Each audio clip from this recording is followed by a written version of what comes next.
Well, from life in humble beginnings in Kensington Market to the formation of Arkells in Hamilton, success has come with some luck, but almost entirely also a lot of hard work, dedication, and a good mindset. And frontman Max Kerman is sharing more of what drives him to become more creative and sprinkling in stages of his life in his new book, which is out tomorrow. It's called Try Hard. And we'd like to welcome back to CP24 Breakfast this morning, Max Kerman. Thank you so much for joining us. Here is the book, and I must say, your voice, your essence screams through the pages of it. It is really well written, and it feels like you're having a conversation with yourself. And you cited Michael Lewis and Stephen King as kind of your guides to writing your first book. So how did you do this? Have you always wanted to write a book? Jen, did you actually read the book? I did. Well, half of it. That's pretty good. Yeah. You know what? I got to say, when you're as a musician, you write a song and you ask for 3 minutes of your friend's time. You say, please check out my song. But when you write a book, it's a job on planet Earth where you finish the job and then you assign 6 to 10 hours of homework to all of your friends. And then you ask them to congratulate you. Yeah, that's true. That's a good point. But it's a quick read because, you know, the chapters, Max, are kind of almost, they felt like thoughts to me, right? It was like, I've got this idea. I'm going to put this down as a chapter. It may only be 2.5 to 3 pages, but it was really digestible. And the title of the book, Try Hard, I'd actually never heard the term to use it like this as a try hard person. Clearly, you have tried hard. You were really single-minded in your focus of like forming your band, going to Mac and like checking for T-shirts, hairstyles, and, you know, do you play an instrument, that kind of thing. But the chapter I liked the most, Max, was about luck. Because a lot of people look at you and think you're lucky, but try hard. You worked hard. You had the single-mindedness. Can you talk a bit about, expand on luck? Because none of this happened because you're super lucky. Yeah, well, I mean, I think it's a good combination. So I'm very lucky that, you know, I went to a great public high school in downtown Toronto, and 2 of my teachers happened to be married to fellows in the music industry. So when I was 16, I ended up interning for the person who's now our booking agent.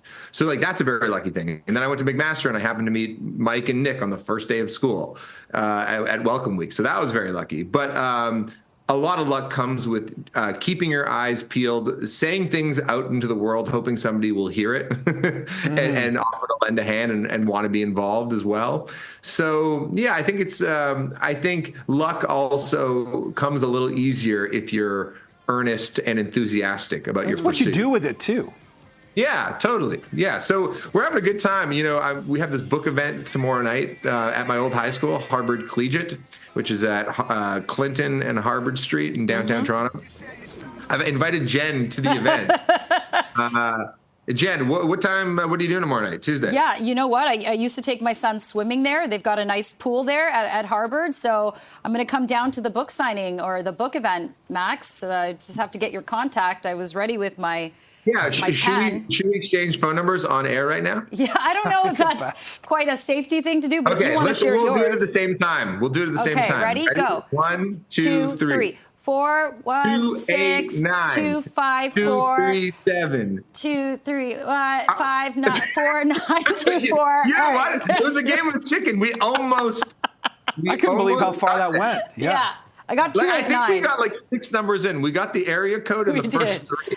Exactly. Were you being honest with the first 3? With the first 6? 28. No, I didn't get your area code, but I got 289237. That is an area code. 289 is an area code. That's an area code. It's a Hamilton area code. Oh, okay. Okay, Max. Yeah, it's a real thing. Yeah, we'll try to get to the numbers later, but I want to talk about how this book is really like a love letter to creatives. And you're kind of saying, look, whether or not you think you're creative or you've got imposter syndrome or whatever, you're really trying to help people tap into that creative mindset, which can be so hard to do if you feel like you're not good enough or you don't have what it takes. So what's kind of your I don't know, formula for people to break out of that funk and just try something? Yeah, I'd say the first thing is just whatever it is that entertains you, that is the place where you need to start.